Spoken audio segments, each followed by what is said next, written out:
Really? Hello. All right, so we are going live. So thank you everyone for joining us. This will be our seventh Black Males Mental Health and Wellbeing live support group. And, we all began this, right on the heights of COVID-19 and just wanting to stay connected with our men, keep our men connected because over the past 4 years when we opened our men's health clinic in the barbershop, we have really connected in a way that when we talk about trust and building that trust and respect and fear and overcoming the shame, we made a lot of progress with that. And then suddenly the barbershops are closed. And so we did not want to lose that sacredness of what we've accomplished over the years. And so we decided to move in this direction. Obviously, I met with Dr. Edwards and Dr. Thomas, and we brainstormed and we felt that this would just be a great option of staying in contact with folks. And so initially it was geared towards being a Madison-Dane County initiative, but obviously it has quickly spread, not just nationwide, but worldwide. So we're really pleased with that. But again, I'm your host, Aaron Perry. I'm the president of the Rebalance Life Wellness Association, and then I'm going to let my panelists introduce themselves. We'll start with Dr. Daniel Hairston Green. How are you? Hi, good afternoon. Thank you for inviting me this afternoon. Just a quick intro. My name is Daniel Hairston Green. I'm the Institute Director for Human Development and Relationships with the University of Wisconsin-Madison Division of Extension. I also am the president and founder of Embracing Arms Incorporated, which is a nonprofit organization whose mission is to empower families to take charge of their health, education, and safety within the community through programming and advocacy and teaching young people how to prepare to become our next leaders in the community. And so I've been in Wisconsin for 2 years by way of Texas, originally from Philadelphia, Pennsylvania. So thank you again for having me. Oh, excellent. Thank you. Thank you. And let's go with Dr. Edwards. Hello, my name is Dr. Logan Edwards. I'm an assistant professor and health education program coordinator at the University of Wisconsin-Whitewater. I'm also a lecturer of health behavior and health equity at the University of Wisconsin-Madison. I specialize in teaching mental health and well-being education to future health and physical educators, as well as future public health professionals, teaching them the knowledge and the skills of health and health behavior. My research and my service projects consist of improving mental health literacy and access to mental health support services for or to underdeserved and otherwise vulnerable populations, and as well as reforming health education curriculums and methods of instruction to integrate and encompass much more mental health and well-being, or mind, body, and community health and well-being into the school classrooms. Excellent. Excellent. Thank you, Dr. Edwards. And Dr. Thomas. Hi, yes, so I am Dr. Alvin Thomas, Assistant Professor in the School of Human Ecology, Department of Human Development and Family Studies. My research and my work thus far focuses on positive youth development, examining both the risk as well as the protective factors that lead to resilience in African American youth. So examining family, neighborhood, personal, as well as school factors that may be related to poor outcomes, but also identifying what other factors may help these youth overcome the risks that they may face in their neighborhoods or in their daily lives. I also focus on father involvement, father engagement, how our clinicians, how our schools, how our other service providers reaching out to fathers and engaging fathers in services with their children and their families, trying to understand what we could do to engage fathers, to increase the inclusion of fathers in the lives of their children and their families. Excellent. Thank you again, all my panelists. This will be a great discussion today. Again, this is our seventh discussion. And, we're really excited about what's happening out here, and not just our community, but across the country, and actually nationwide, worldwide now. But I had a great conversation this week. I was fortunate to have a one-on-one phone conversation with Wisconsin Governor Tony Evers and Wisconsin Lieutenant Governor Mandela Barnes. And so it was such a pleasure to have them acknowledge this Black males mental health and well-being support group. It was just such an honor to hear that from them, that they actually gave me 20 minutes, and we were on that 20-minute timeline too, but they gave me 20 minutes to just talk about this. And it was a very special moment, because when we initially set out to do this, we were hopeful more than anything is that our elected officials would see the value in what we're doing. And then having that conversation with them just said we are absolutely on the right track. So today's discussion will focus primarily on biological fathers and stepfathers, and the support and strengthening our future leaders. And so I know Dr. Harrison Green, you've been doing this for a while, as well as all of my panelists. So we're gonna let you kind of kick the discussion off. Well, thank you. Yes, I as a mother of 3 and 4 grandchildren, 2 of my grandchildren are males, and my sons, of course, I have 2 sons, adult sons. I've had such an interest, a lot of my interest dealing with males, leadership, fathering has really been triggered by the fact that I had my own boys. And then as they got older and became fathers, my passion for understanding the plight of fathers and to shift this narrative around what people are believing fathers' contribution to the development of children is. I wanted to be a part of shifting that narrative, because I knew that that was not true with those conversations at the table, that, Black men aren't there, Black men aren't supporting their children, Black men aren't, and I knew that that wasn't true. And of course, current research really suggests that, in fact, Black men are more involved in their children's lives from birth all the way until adulthood than any other race. And so I wanted to be a part of shifting that narrative. And so about 16 years ago, I started a leadership development institute called One Second Thoughts program. And it was really to engage young people in thinking twice about risky behaviors. And it spawned into another program, Youth Embracing Life and Leadership, which is really about training our young people to become advocates, teaching them how to navigate the system, teaching them how to ask the right questions, showing them how to prepare themselves for city council meetings, for school board meetings, and then giving them the skills necessary to empower their voices and strengthen their voices, all the way down to creating legislative packets. At 12 and 13 years old, our young people were creating legislative packages and pushing, agendas from A through Z, whatever it was that was in their heart that they wanted to, talk about. We help them to become stronger champions. And so, over time, we start looking at, like, what are those skills? What are those core essential and soft skills that the young people need so that they can be successful as leaders? And part of that was, aligned with some research that I did in my dissertation that looked at those non-cognitive skills. And so we created this theoretical framework around what is it that our young people, our young African-American males, our young African-American females need in order for them to realize early career success upon graduation so that they can become the leaders that we need them to be. And so we came up with 6 of those skills, one of which were ethics, was like a big one. And this information was kind of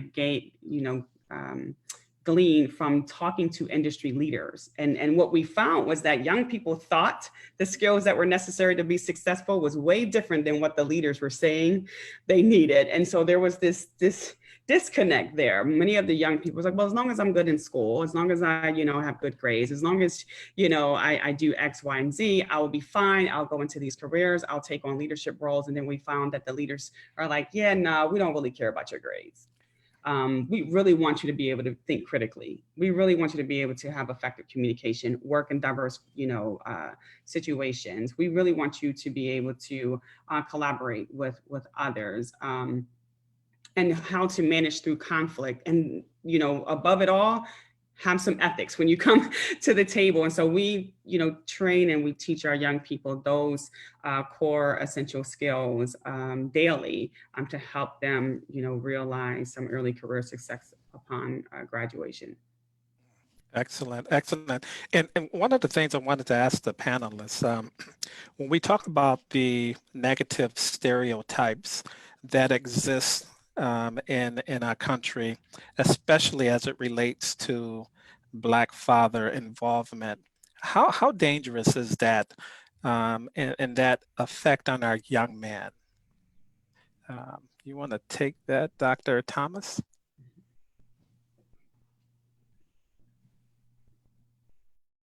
You're muted. I think the message that is out there, the images that Black boys see of Black men ultimately helps decide the structure that they see their own lives taking. It models what they see as reality. So I think we have to be very careful to call out negative stereotypes. We have to be careful to point out and to supplant these hurtful myths and stereotypes that have been put out there about Black men. Like Dr. Green, Houston Green said, the research does not bear it out. This is a hurtful, destructive dialogue and description of Black fathers that has been put out there. It's convenient for specific purposes, not convenient for the purposes of Black families and the positive development of Black children. We have African-American fathers who continue to outperform and out-involve any other fathers, and definitely any other non-resident fathers who don't live in the homes with their children. We need to supplant that myth and strengthen the idea of the Black father who is present. We see it in the commercials very often, even in the well-meaning commercials, where you only see the father, you see a positive Black father, but he's only dropping off the kid, or he's not present. He's not with the mom. There's so many hundreds, thousands that definitely defy, well, multiple thousands who defy that myth every single day, and conveniently that message is left out. We have to. I think this is part of both celebrating and enforcing and supporting, nurturing the positive development and the mental health of Black boys. If you keep putting out a particular myth, boys well understand that they are going to grow into what their fathers look like today. And if the message is that that fathers are X, Y, or Z, the likelihood is greater that they are more likely to push towards those things, sometimes unconsciously. And so it's our job to, as parents, as adults, as media executives, whatever role we play throughout society, it's our job to question and challenge the messages and images that we're putting out there about Black fathers. Excellent. And Dr. Edwards. Yeah, piggybacking off what Dr. Thomas said and getting more specific in terms of what it is hurtful and what it's destructive to, from my end as a health behaviorist and a mental health focused educator, it's damaging, hurtful, and destructive to the mental and emotional health of Black fathers and Black sons in the Black community, therefore collectively. The stereotype and the stigma is that you're not to express emotions, you are not to be vulnerable. So it's got this very unemotional and invincible or invulnerable kind of message. And what that does to continuing to suppress emotional expression and to kind of stifle those voices that need to express emotions is just damaging to mental emotional health. And because it's damaging to mental emotional health, it's damaging to physical body health. And because it's damaging to mental and physical health, it becomes damaging to social health as well. And then we're talking about missing out on just how strong you actually are as a Black man with these emotions, and how much personal health you have to gain if only you were to be more emotionally expressive, and to allow yourself to be fully seen and wholehearted and vulnerable amidst your family and your friends and your community. And you're missing out on the best your relationships could be because of that. You could have better friendships and better partnerships and better family and community ties if you were more open to being emotionally expressive and to let your vulnerability show and to connect to other people through some of those vulnerabilities. So I just see it as harmful and destructive to mental, emotional, physical, and social health. And we're missing out on that when we continue this narrative that we are not to be emotional, we are not to be vulnerable. Yes, yes. For anyone in the community that continues to give that message to young Black boys that boys don't cry. Can we speak to that a little bit? Because I still hear it. I still hear it in the community. I still hear it when I see videos on Facebook that, moms and some dads, boys don't cry. Buckle up, toughen up. Can we speak to that a little bit? We'll start with Dr. Green. Yeah, thank you. Yeah, that's a tough one. The research shows that there's a direct correlation between young Black males, even older Black males that deal with depression and anxiety with those messaging of boys don't cry, suck it up, brush it off, get up, get back in there.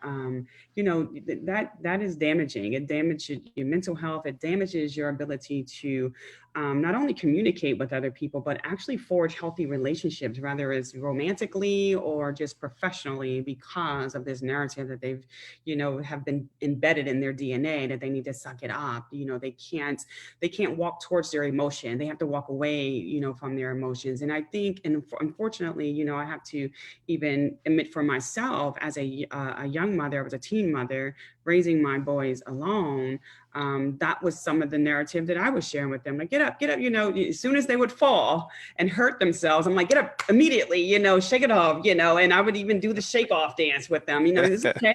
You didn't feel anything.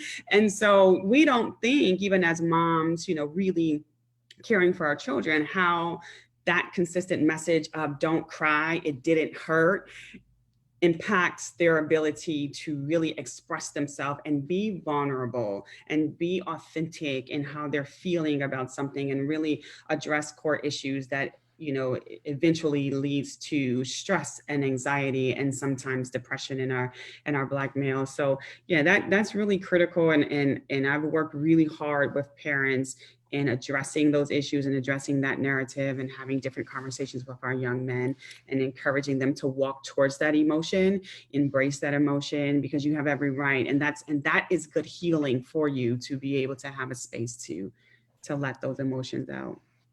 Excellent. Dr. Thomas. I think you're muted. I keep muting myself.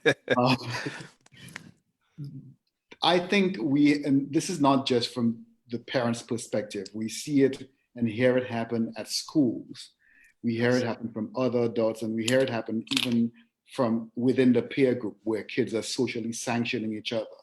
If you're crying, if you're showing vulnerability, if you're showing weakness, if you're showing emotion, then you're a sissy or you're a this. There's name calling and all these other things that are used to socially sanction emotional restrictionality, restricting your emotions, holding them in. For far too long, we have denied Black boys specifically, but also boys in general. So this is not a message that's only to Black boys. It's definitely to boys in general, but it also has a very specific impact for Black boys.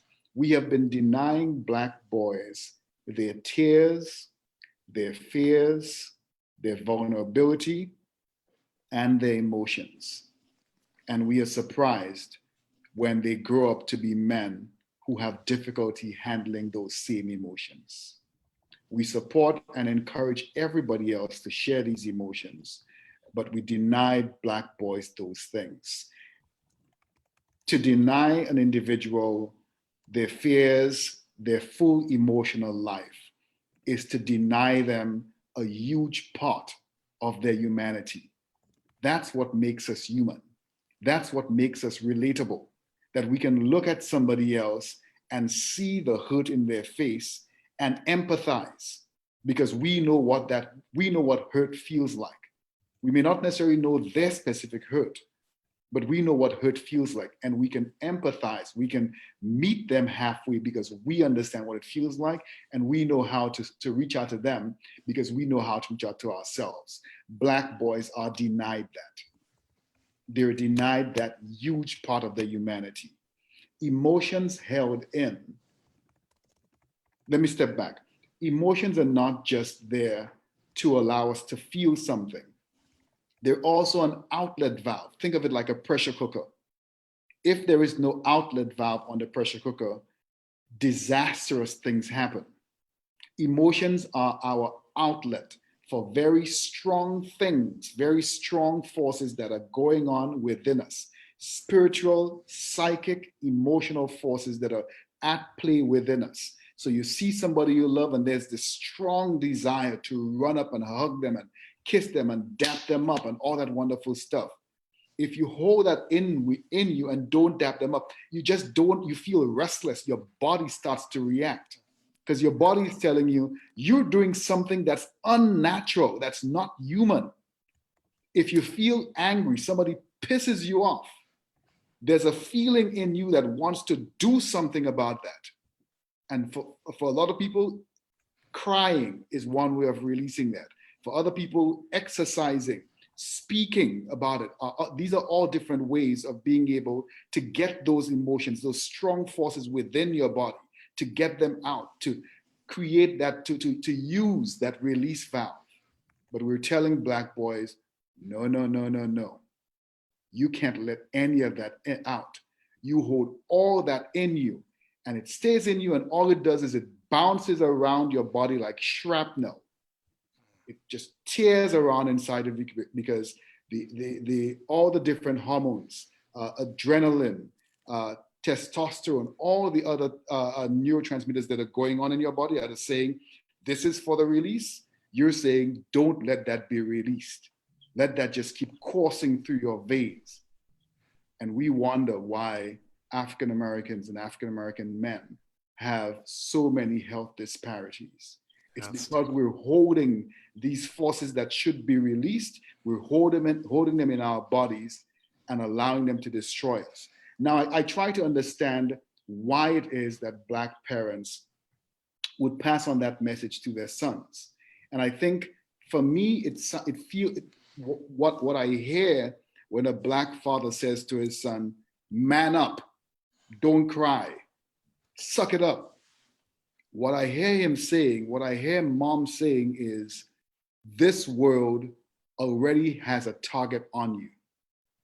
Don't give them another reason to think that you're weak, to think that you could be a victim. This world, as soon as that cuteness factor disappears from the Black boy's face and he begins to look a little bit more mature, he is seen as dangerous, as violent, as aggressive, not as loving, not as constructive, not as being able to give to society. And so parents are saying, I need to protect you. I need to give you an armor to be able to help you deal with a world that is not going to be kind to you, that has decided that you don't even deserve to live. And I think that's one of those maladaptive coping mechanisms that we've learned to use.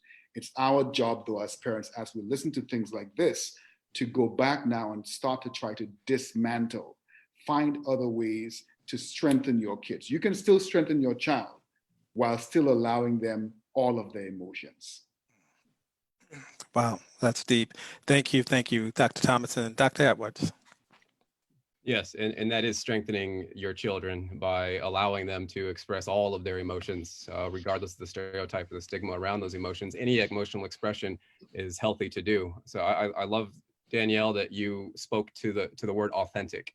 That's one of my favorite traits in human beings. It is one of my favorite virtues of humanity. And really another way to say that is just keeping it real, being real. And I think most men and boys and folks in the Black community and really all humans value keeping it real and being authentic.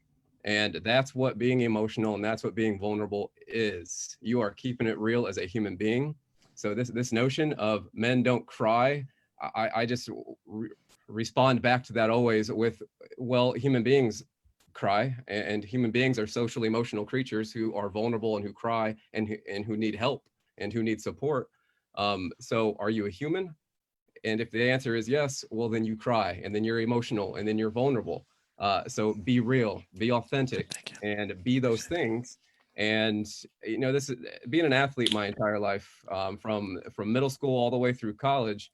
This is a message that I obviously heard over and over again: baseball, football, track and field. You're told, as Dr. Thomas was saying, to man up, to suck it up, to walk it off when you feel emotional or physical pain. And I've always, even when I was in high school, I remember something didn't seem authentic with that message that coaches or that other athletes were saying to me when telling me to man up or suck it up or walk it off. I've always thought that the message needs to be more, I think, globally across all kinds of contexts. I know that it hurts emotionally or physically. If the coaches or the other athletes just came up and say, I know that this hurts, I know that hurt emotionally or physically, the message needs to be a man and go take a minute to cry it off or cry it out. Go take a minute to collect your thoughts and your emotions, and then come back even stronger, ready to go. That's what the message needs to be, from teachers to parents to coaches to friends in the community. I just think it needs to be a man and go take a minute to cry it out. Be a man and collect your thoughts and your emotions, and then come back ready to participate even stronger than you did before you had to go blow off some steam. That needs to be the message. It's sad, but right now we do need permission to do these things.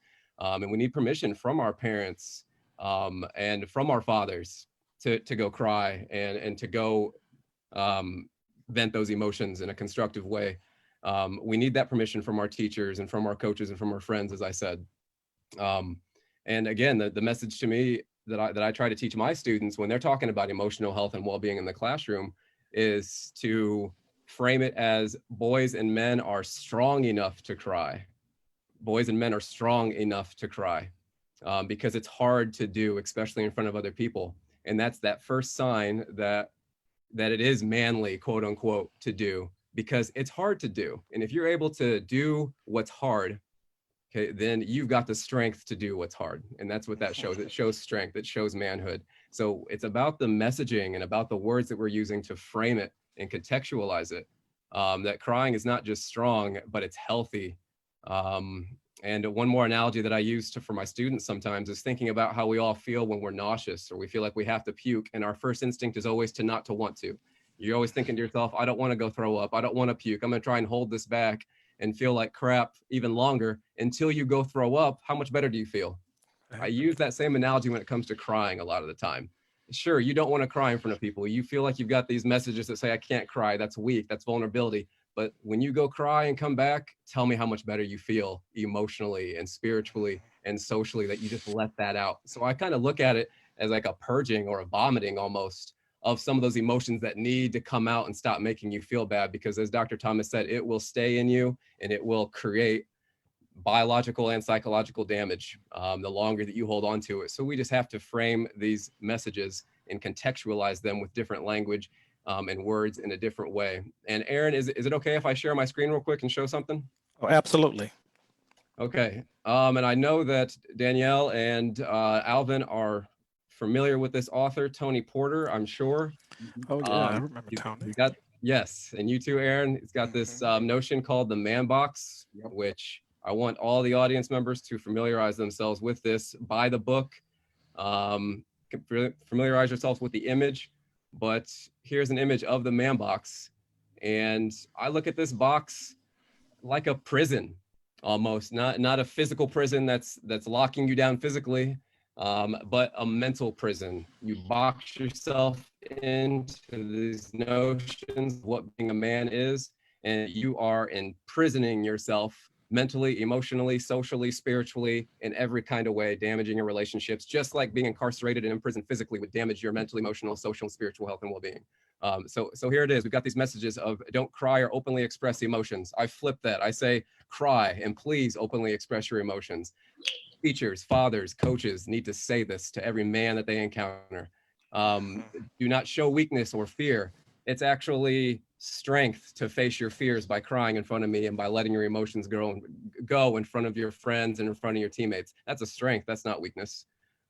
That's how you demonstrate power and control. Okay, you demonstrate power and control over yourself and over your own emotions, not over women or not over those who you perceive to be weaker than you. That's not strength. Okay, that's not strength. So strength is having the power and the control to take control of your emotions by managing them, by releasing them. And I could go on and on with that one. Okay, and I could go down that list and just talk about how do we teach this man box, and then also create the antithesis to it, to flip the message, to show how it's actually being a man by doing the opposite of everything you're looking at in this man box right now. So I'll stop there, but I do just want to leave the audience after this part with Tony Porter. Familiarize yourself, with his book called The Man Box, with the notion and concept of the man box, and he also has a TED Talk video that is pretty well done as well. Yeah, thank you, Dr. Edwards. That's just love seeing the man box. You know, you see this information, you focus on it, and then life gets in the way again, and you move away from it. One of the things, listen to all of the panelists talk. When some of the times when I notice men are either running from emotion or just consumed with it, being at the movies, and you see there's this emotional scene, and I look around and all of the women in the movie theater are crying and all the guys are just standing all tough. I have actually made comments that, oh no, this movie ain't gonna mess with my emotions. You know, can you guys speak to that a little bit? And then the other part is obviously being at a movie when we don't want to cry, we can't show that side of us. But then when you are at a funeral or someone has passed on, and that's when you see our men just seem like they're letting go years and years of hurt. Can you guys speak to that a little bit? We'll start with Dr. Green. You know, it was interesting. Just a few years ago when the movie Best Man came out, it was a premiere. Me and my girlfriends went to the movies, and of course, a lot of females were there with their significant others and husbands, and it was, I don't know if you guys ever see, but it was emotionally jarring. Like we were just dying in the movie theater, you know, and some of the spouses, you know, we were looking and we can see that there was some of the male they were getting up. They were like, I'm not going to cry in here. I'm going to go out but they were all crying. It was just so emotionally jarring for us. And it just had me thinking about this whole conversation, you know, how men will kind of go off to the corner, you know, to cry. They don't want to cry in front of people. And it also brought me to having a conversation with my daughter one day when she saw her father cry for the first time. And although she's seen me cry many times, you know, and she's like, you know, mom's crying, you know, there she go crying again, you know, and then nothing, right? And she sees dad crying and it's like, holy, the world will end. You know, Right. dad's is, you know, and it stopped her and paralyzed her. And it, for the first time, whatever that thing was, even though it was, you know, something that was going on in the family that was, you know, always really jarring and always really, you know, tumultuous. Like for the first time, it was like for my daughter, if dad's crying about it, this is a big issue. This is a big issue. And so, you know, I talked to her dad and, had conversations with my boys, like, we need to normalize this. Like, this can't be something that's so abnormal that only if you cry in these spaces, that means change must happen, and tears and emotions should be normalized in a family. It should be something that's okay to receive and shouldn't be so shocking. But this conversation just made me think about those two situations in my lifetime. And I think now my boys are in a place where that's normalized. My son suffers from anxiety and depression. And a lot of that, I think, has just been those messaging of you got to, no matter what's going on, you got to keep, you can't talk to anyone about it. Don't go to a therapist. They're going to make you weak. They're going to make you feel weak. You can't tell them. And I think he's carried that so much that, he ended up developing some anxiety and some depression. My baby boy saw the opposite, and he's very emotional. He's very assertive, and he stands his ground, but he does not mind like showing his emotional side. And you can see the difference in the way they kind of deal with relationships and the way that they communicate with people. And while my son is getting better, I can still see the damaging effect of not being able to show those emotions over time. So thank you for allowing me to speak on that. Oh, absolutely. And if I can inject this real quick.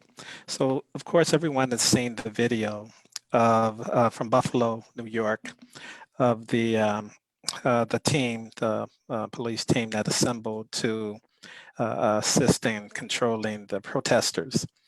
75-year-old white male walks up to two of the officers and they push him. And he falls down, and obviously his head is bleeding.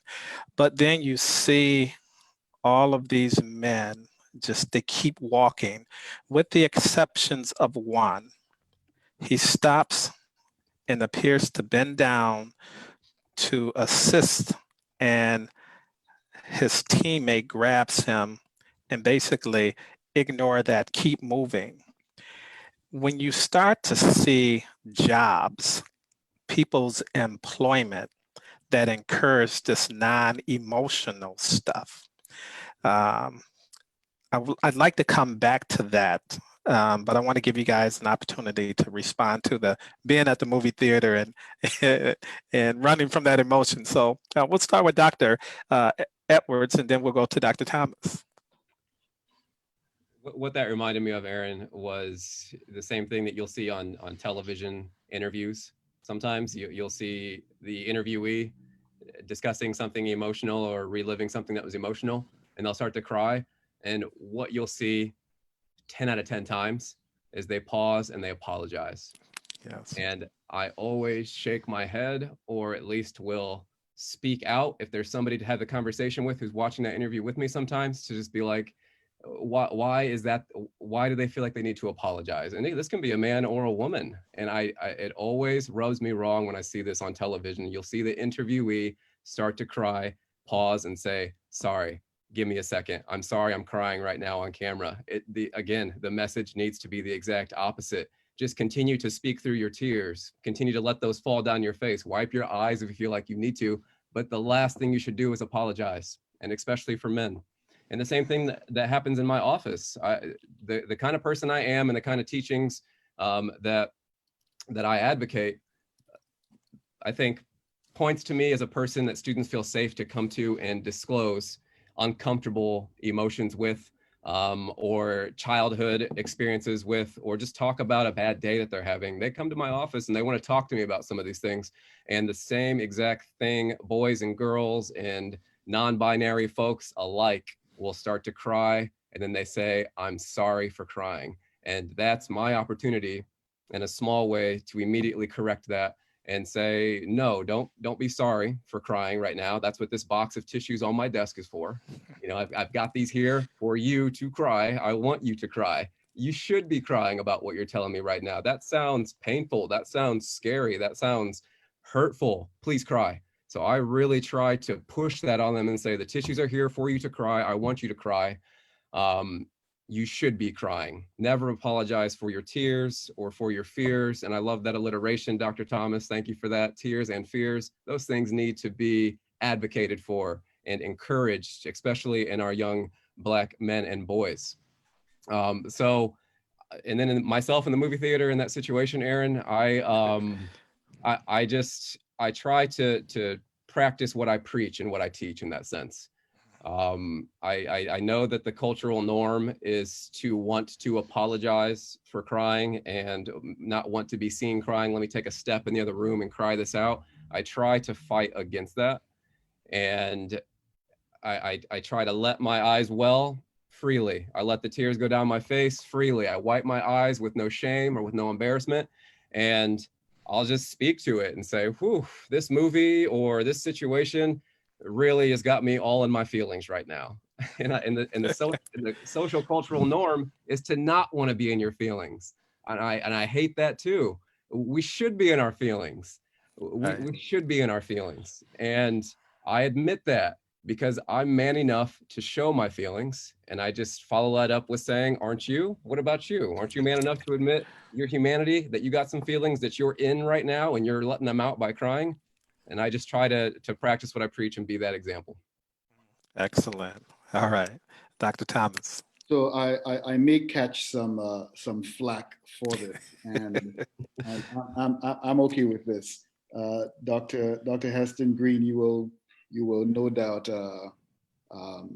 forgive me, but I have always fought back against this general use of the term toxic masculinity, because I was always concerned that we were focusing so much on toxic masculinity when I thought we should have been focusing on strengthening masculinity rather than focusing on what was toxic. Let's talk about what we want to see rather than what we want to dismantle.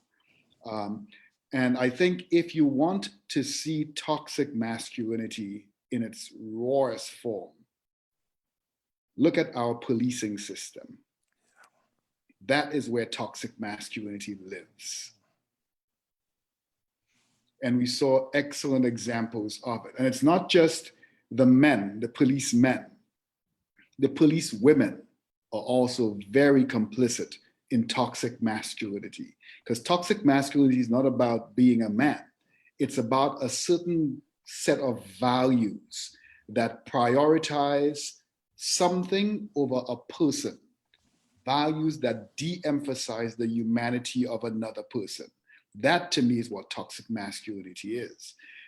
And we can potentially visit this a little bit later, but I want to speak to your earlier question. And maybe this is something that we can all ask ourselves. When was the last time you cried? Maybe all the men, fathers, sons, and others who are on this call, who are listening in, when was the last time you cried? And then let's talk about degrees of cry. When was the last time you allowed yourself to break down and cry? And I think of now Andrew Marvell, old poet, who wrote, "How wisely nature did decree that with the same eyes to weep and see, that having viewed the object vain, they may be ready to complain. How wisely nature did decree with the same eyes to weep and see." We weeping, crying allows us not just to clean our eyes. That's the very simple way to think about it. But it allows a certain amount of catharsis, a certain amount of cleansing of the soul that cannot be achieved in any other form. I cannot remember. The last time I remember crying, I was in church. It's a long time ago. I can't remember what was happening, but I was in church, and that was the last time I broke down in full cry, like I crumbled, and then was able to pick myself up and saw a different, newer, advanced me emerging from those pieces, a stronger me coming out of the experience. The most recent time I cried was when my aunt died. and I got the news. And I sat home by myself, nobody around, my family thousands of miles away, and I sat by myself, and I struggled to hold it in. Even with nobody present to see me cry, the strong social sanctions that say emotions are uncomfortable to experience and to witness, the strong social sanctions that say it is not okay for a man to cry, more or less so for a Black man to cry, was still active in me with nobody there to police those sanctions. And so I held in my chest that pain that I had just lost my aunt. And as the tears trickled, I made sure I did not make a sound. And I could feel the way it was tearing my chest. It was hurting my body. But I was not going to make a sound. I was not going to break down. And I think it's our job as men to revisit and to give, to not, I think Dr. Edwards spoke earlier about teachers giving kids permission. I want to pull that back a little bit, that we give ourselves permission. Teachers can allow, others can allow, or others can make it comfortable or support, but we have to give ourselves permission to cry. We have to give ourselves permission to embrace the full us, the full humanity of who we are. That includes our emotions. Emotions make people uncomfortable. It's our job to help make it comfortable for us first, and that's how we model that for our children. Our child should be able to fall and cry, and our quick response should not be to run in and end the crying, but to help the child realize, I just fell, I have this emotion, I'm expressing this emotion, and dad or mom is going to come in and support me rather than solve and end my emotions. So creating that healthy balance of the emotion and the processing of the emotion. Powerful. Thank you all, definitely. We're going to come back to that old law enforcement scenario that I gave, because I think I want to get to the biological father, and then there's a stepfather. One very comfortable displaying emotion, the other not, that's not their strength. How do you balance that? What if there's someone that's listening and currently experiencing that? What can you share with them to help them balance that? Because ultimately, you want what's best for the child. We'll start with Dr. Green. Oh, go ahead, Dr. Thomas. No. You call Dr. Harston Green. Go ahead. Wow, as you know, because I'm not a father, I have not been personally kind of in that situation where I'm dealing with those two entities. But as a mother, kind of watching my sons kind of deal with being outside of the home where their children are living. At least one of my sons is outside of the home, and she has a stepdad who's inside the home, and so they are very different. They're kind of, you described exactly who they are as individuals. My son is very kind of, he want to keep everything cool. He's very, he keeps all of his emotions in, and then her stepdad is just very, very emotional. I mean, he's just everything kind of, gets to his heart, even when you see my granddaughter sing, it just like makes tears come to his eye, and so very, very different in their approach, and respected both approaches to, the way they are as individuals. I respect both my son and my granddaughter's, stepdad. And it does become a little confusing for my granddaughter because she doesn't really know what is the appropriate thing. Like, he's crying. My dad doesn't cry, but he cries, like what's right. And so it kind of goes back to my previous conversation, and Dr. Edwards kind of alluded to it again, being authentic, and just not being afraid to kind of be in that space and be vulnerable, even with the little 10-year-old, you know, who's still confused and trying to figure out, like, well, how do we define a man as a young girl, and seeing it in two different ways can be a little confusing for not just little young girls, but young boys also. For, you know, my son only have one daughter.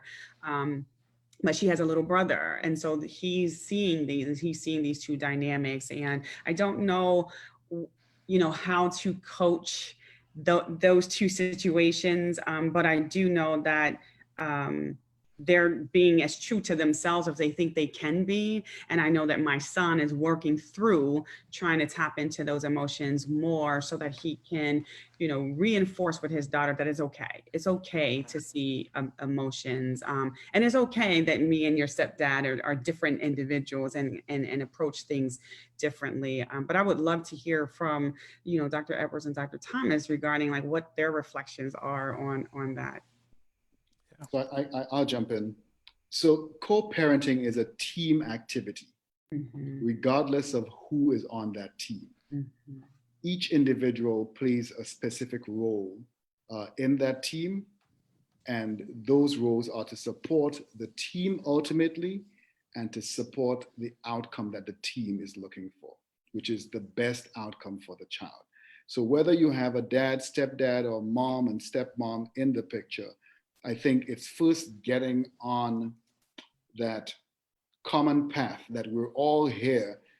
Great, we had our issues, we split, but at the end of the day, we still have our little snot-nosed kid that we love to death. And we want to see that kid be the best thing he could ever be, or that she could ever be, or that they could ever be. That's what we're after. And if that means that sometimes when you piss me off, I just need to just go off somewhere and try to figure it out and come back and talk to you when I'm feeling different, then that's what has to happen. If that means that you have a new partner and your new partner wants to be involved in the child's life because that new partner is living in the home with the child, then I need to figure out how I need to support the two of you as you're doing this work. And you need to figure out how to make sure I am an intricate part of that relationship as well, so that ultimately the child sees every person in that team as working towards them. I remember doing therapy with a number of different kids, and that was the metaphor that I used. And that often was the thing that caused the light bulb to go off in the minds of parents who were separated and trying to figure out how to deal with the fact that they're in different homes. Kids often talk about having two families. I have mom's side of the family and dad's side of the family, and I act very different when I go to these different places. And when I'm with mom, I can't make dad believe that I'm having lots of fun at mom's house, because then maybe dad might feel hurt. Or I can't make dad feel I'm having, or vice versa. And freeing children, creating that team approach, frees children to do what children do, which is play, laugh, and enjoy life, grow and discover. We have to create that safe space for children to be able to do that, to encourage them to grow that way. And the way we do that is first to create that co-parenting team. Take out the ego and all that past hurt out of that. Deal with that separately. When you come together, deal with the child. I think we have a comment here from an individual who's on, and he says, "Tears make me uncomfortable. I feel helpless when I see people cry." And to your point, Dr. Huston Green, talking about how we deal with tears. So I think we did a really good job, I think, so far, talking about how we need to. And I think this is a way to talk about how we can. We live in a to-do society. We're always doing. We always want to be doing. Our society is very action-oriented. We have difficulty with just being.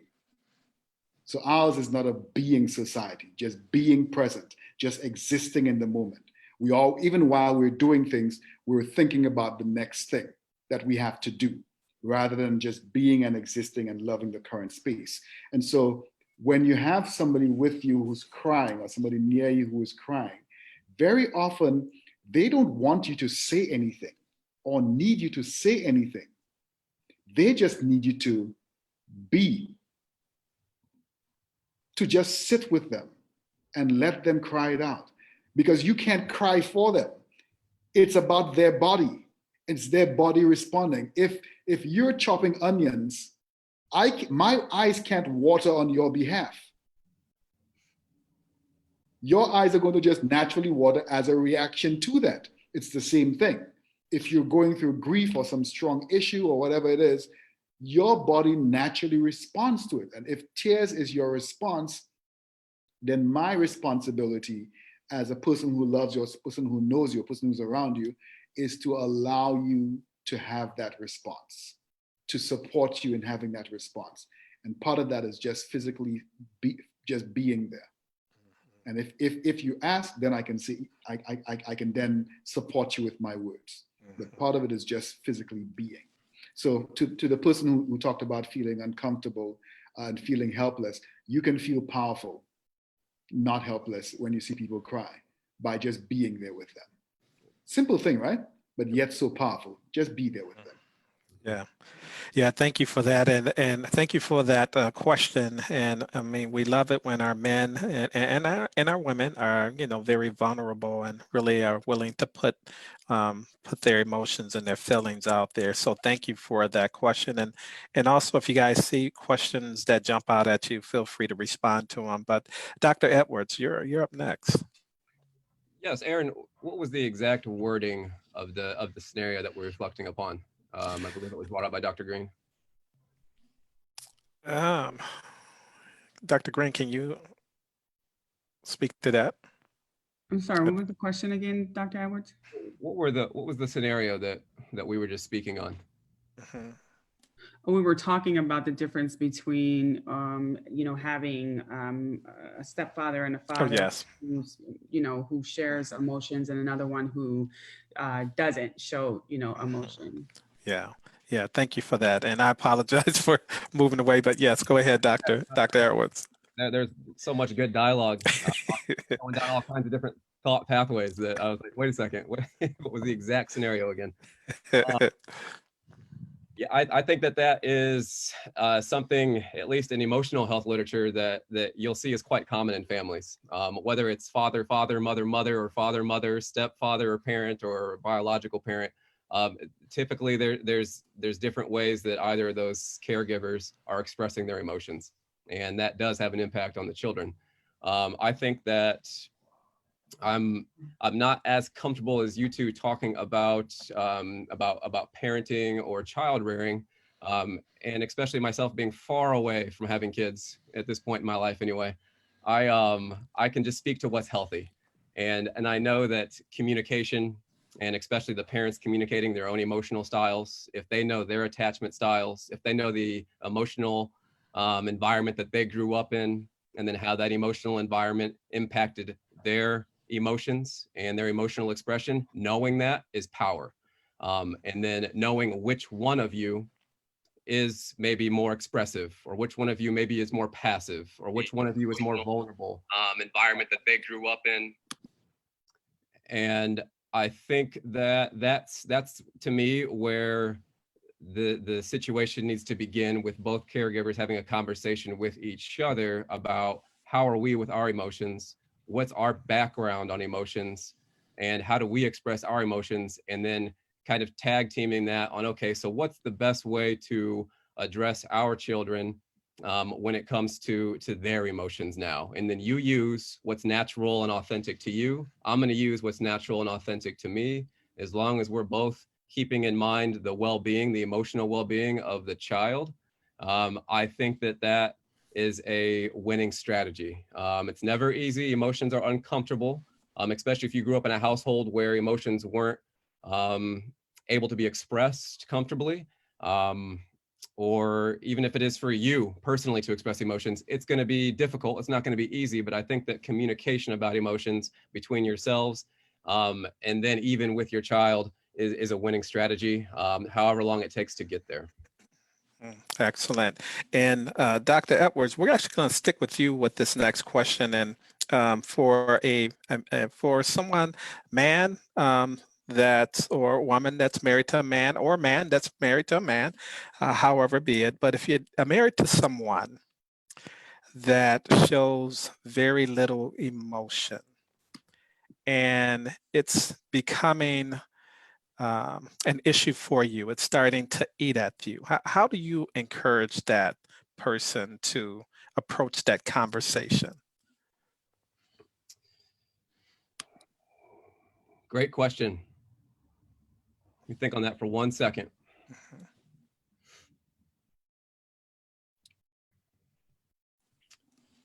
Very similar to how I just explained approaching your children with their emotions and approaching your partner with their emotions.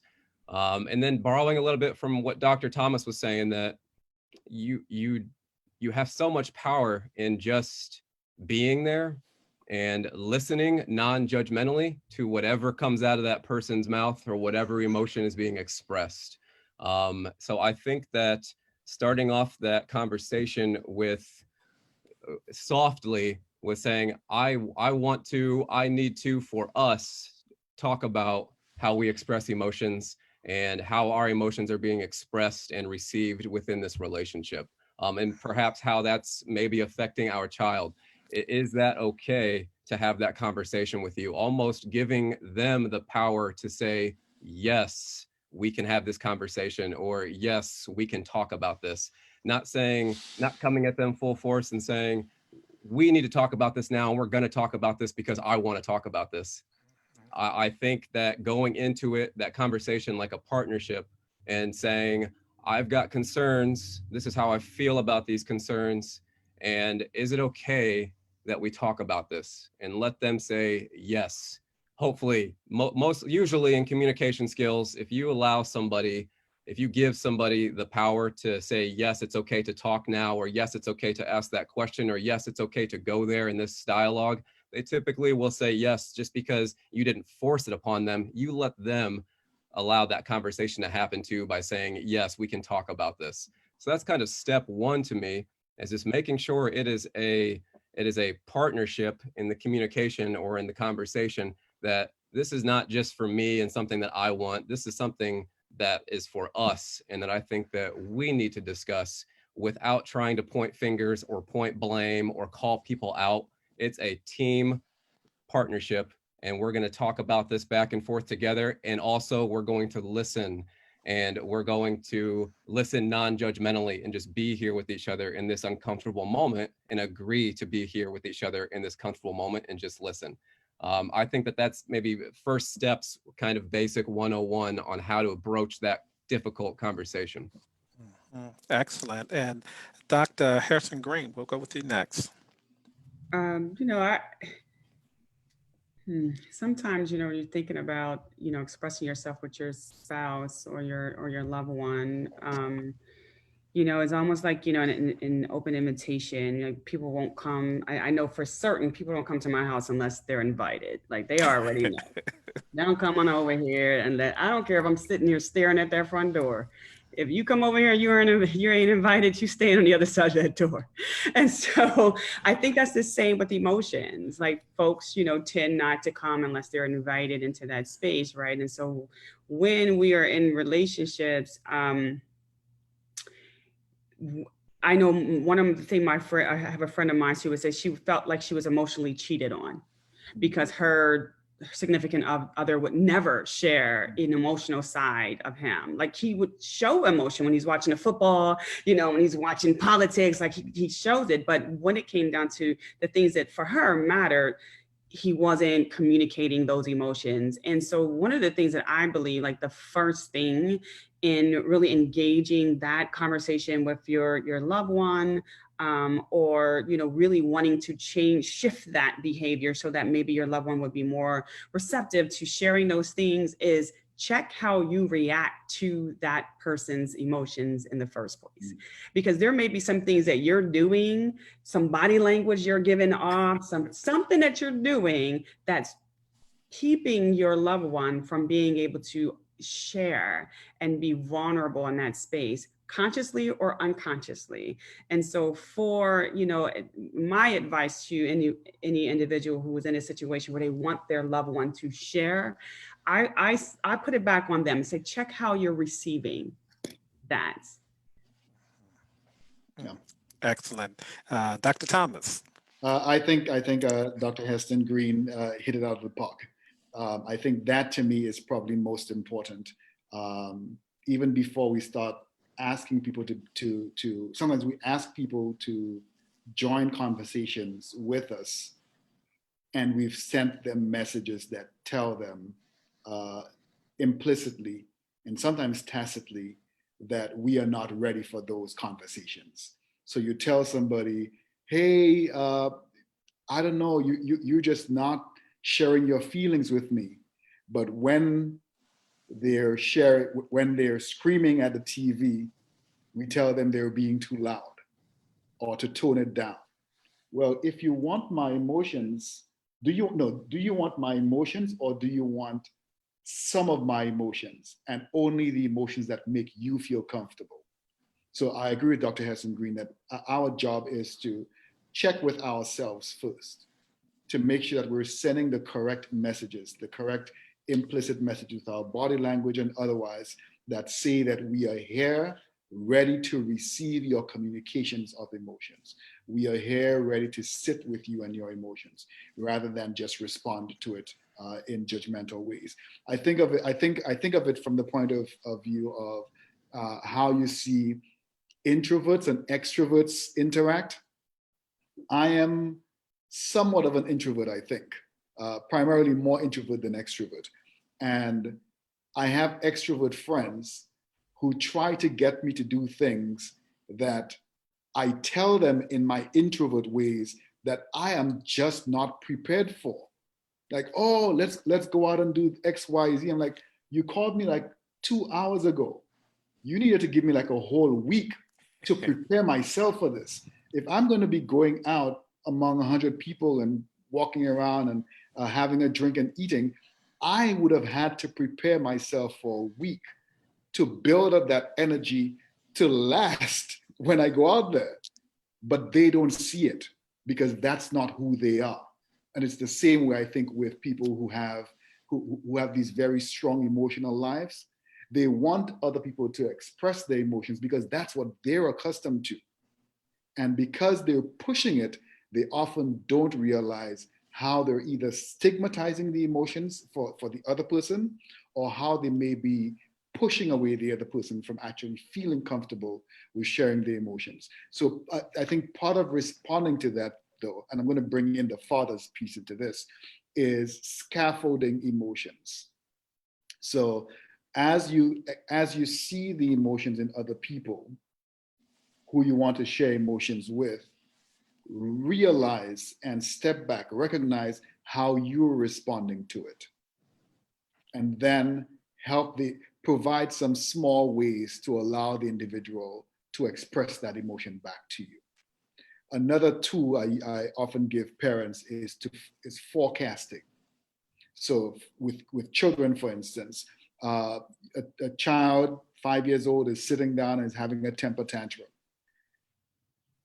The tears are not the issue. There is something else going on there. And so that's where the parent can come in and forecast. Are you feeling sad? You look like you might be sad. No, I'm not sad. Oh, are you angry? Yeah, I'm angry. So what you're looking at tears and thinking that they mean one thing, and for the other person, it's a different emotion. And I think it's a very similar issue for adults, that we look at adults and we think, oh, let me give you a perfect example. A friend of mine who is currently actually on this live, I'm not going to call her name. We were chatting yesterday and she says to me, oh, you must be really happy because you're using all of these emojis and you never use emojis. And because we had this very open friendship, I told her, actually, I'm not happy. I'm actually feeling very sad and very overwhelmed now. So she was looking at a particular behavior and she could have just went with the idea that I was feeling this way and treated it that way. And then I would have had to respond in a very different way. But being the wonderful friend that she is, she forecasted. I see this behavior. I'm wondering if this is the emotion that's accompanying this behavior. And because of the open relationship that we have between us, or open friendship that we have between us, I felt comfortable telling her exactly what was behind my behavior. And I think those are the things that's that intricate dance where we have to take ownership of our own selves, even as we try to think of how other people can change their behaviors. Excellent, Can excellent. I add one Go more ahead. thing? Yes, absolutely. Thank you. Yes, and another practical and kind of behavioral health tip to expressing and managing emotions too, and even maybe going back to before any of the advice that we just gave, is making sure simple health tips like you have eaten healthy and you've gotten enough sleep, and maybe you have been physically active that day or that week. Not only part of weight management, but part of emotional management is diet, exercise, and sleep. You are not prepared or ready to receive anybody's tough emotions if you're hungry, if you're tired, or if you feel like you have not physically moved your body. You are much in a better position to handle all emotions, yourself, including other people's, if you are eating healthy, sleeping right, and moving your body. So that's maybe the very foundation of a lot of this. And just as the health educator, I have to pitch that, because diet, exercise, and sleep are more than just about the physical body. It has everything to do with the mental, emotional mind as well. And then something that's maybe more specific to what to do to kind of give, or before you give and receive emotions, something really helpful and practical is to write them down first, just as a preliminary step. How many times have so many of us wanted to lash out at somebody with that first email that you're typing up and writing out?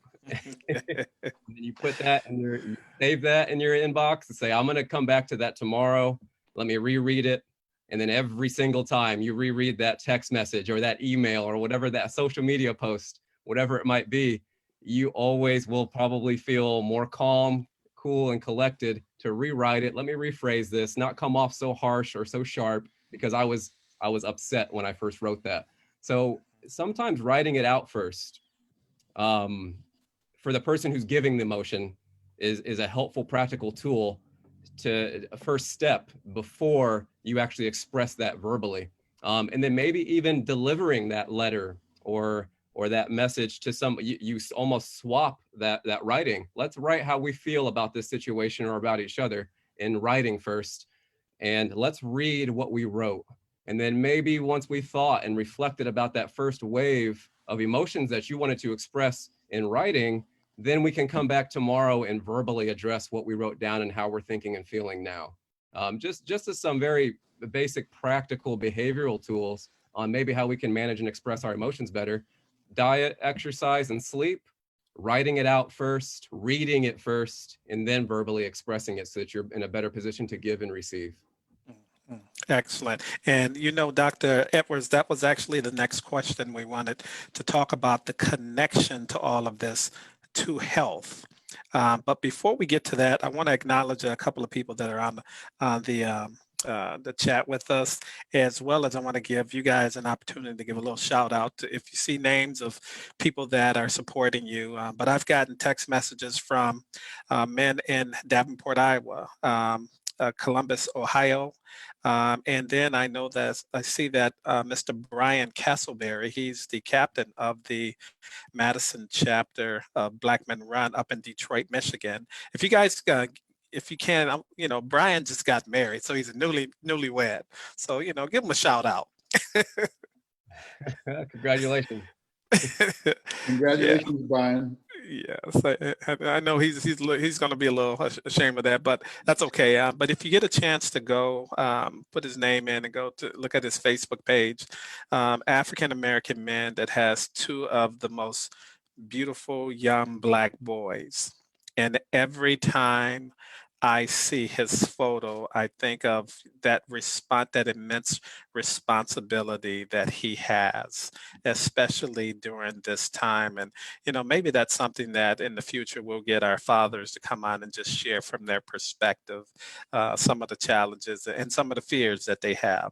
But the time right now is 2:18. So if we can give Dr.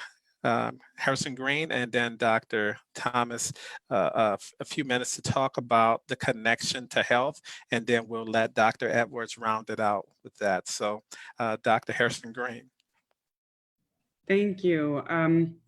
Yeah, so just a few years ago, before I came to Wisconsin, I was the nutrition and childhood obesity state specialist for Texas A&M and Prairie View A&M University's extension program. And while that was not my background and that was not my trajectory, it was an amazing opportunity to have an impact on people's lives across the country. And I, started to learn a lot about nutrition, my own health, and how food and nutrition and physical health, how all of that is aligned, mental health, all of that is connected.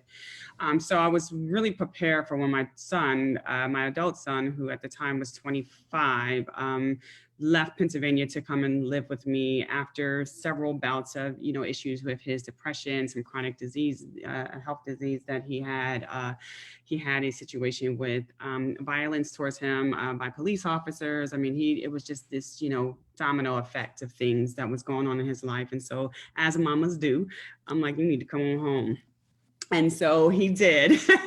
And one of the things that I noticed for him, because again, as I mentioned before, he was dealing with and continued to deal with anxiety and depression. And he was dealing with spinal stenosis. Like there were so many things that was happening with my son. And what I did was, because of my background and my understanding of nutrition and how nutrition can exacerbate some of those issues, I started to change his diet.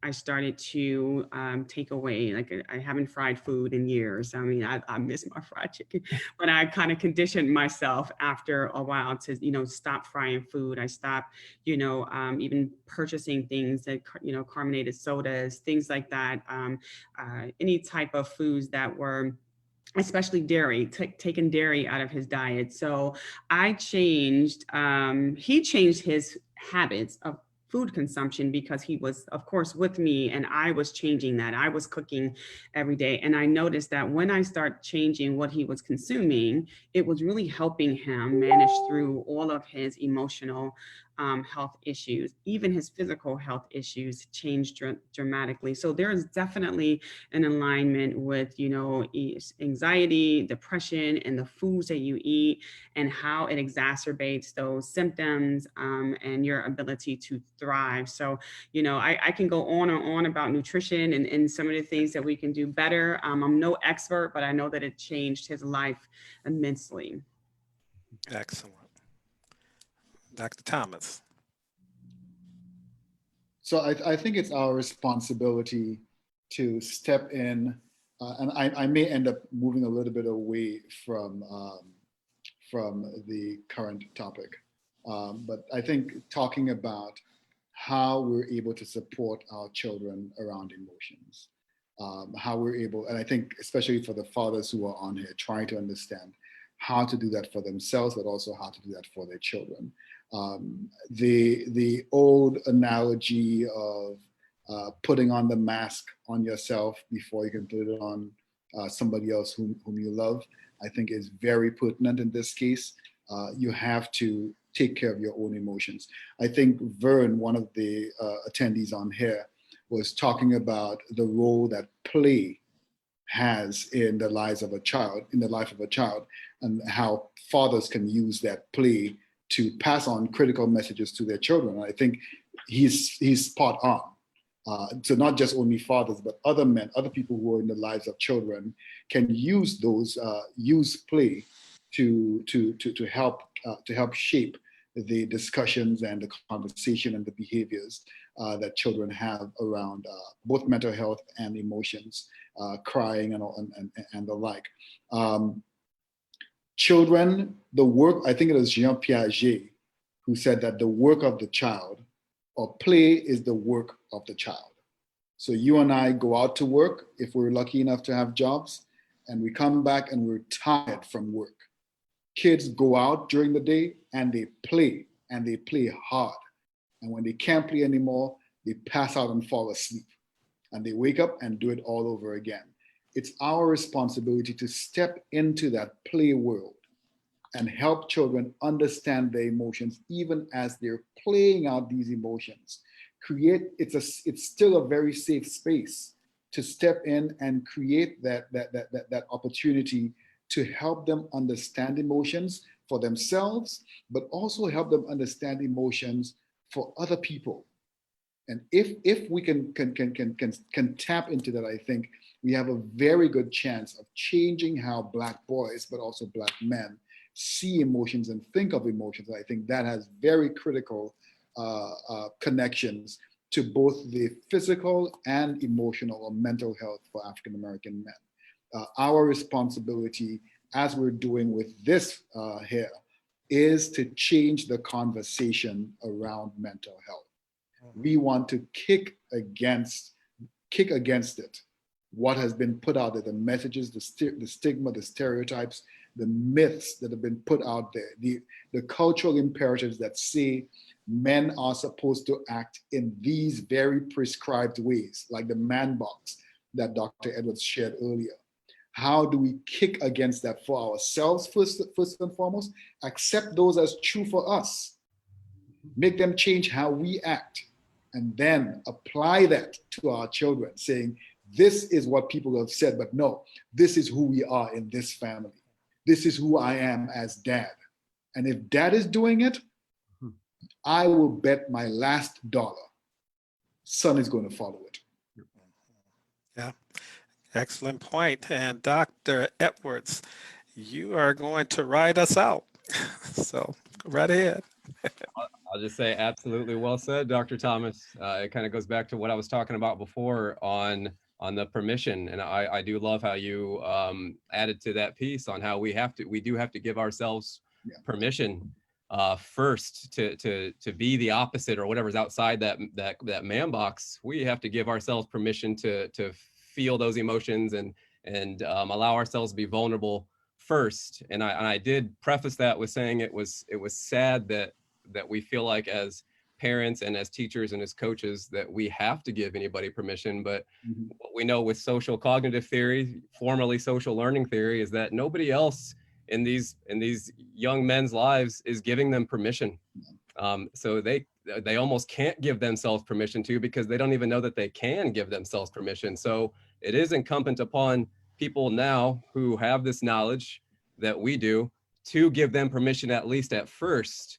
And that does come in, though, with us giving ourselves permission, as you just said, to do these things, live these things out first. Because like you said, they're going to see that, they're going to observe that, they're going to learn from that. And then they value you, they respect you. They're going to mimic that too, whether it be explicitly or implicitly. So it really does start with all of us first giving ourselves permission, and then either indirectly or directly giving others permission through our own example. And perhaps to kind of broach that difficult topic on men and emotional health and well-being is connecting it to the body and saying, I'm going to make sure that we have a nutritious meal, or at least a few nutritious meals today, not for our physical bodies and for our power and for our strength and for our speed and athleticism and physique, but I'm going to make sure we eat a healthy meal for our mental and emotional health. I'm going to make sure that we get 7 to 9 hours of sleep every single night. I'm going to try to protect our sleep tonight and every night, not for our physical body and our ability to be physically functioning, but for ourselves to be mentally, intellectually, and emotionally functioning and socially functioning. And we're going to get out and we're going to play, or we're going to move or exercise our bodies today, not for our bodies, but we're going to do it for our mental and emotional health. And maybe that's going to be the first step to getting more Black men and boys to discuss their mental and emotional health through connecting it to the body, that what these things that are traditionally physical body health oriented are actually mental, emotional, and social health oriented. And we're doing these things not for our body, but for our mind, is I think where I'd like to leave it. Aaron, unless you'd like us to discuss the police officers in Buffalo, I know you're wanting us to maybe comment on that. Yes, we have 3 minutes left. If you can, fortunately, we won't have a time to go around, but if you can touch on that slightly, that would be great.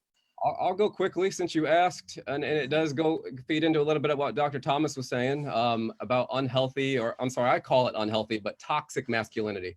I'm with Dr. Thomas in the sense that I don't necessarily prefer that word toxic. I know how men receive that word. They shut down. You say toxic masculinity, their ears turn off and they don't want to listen anymore because now they feel like they're being attacked. So it's a judgmental word.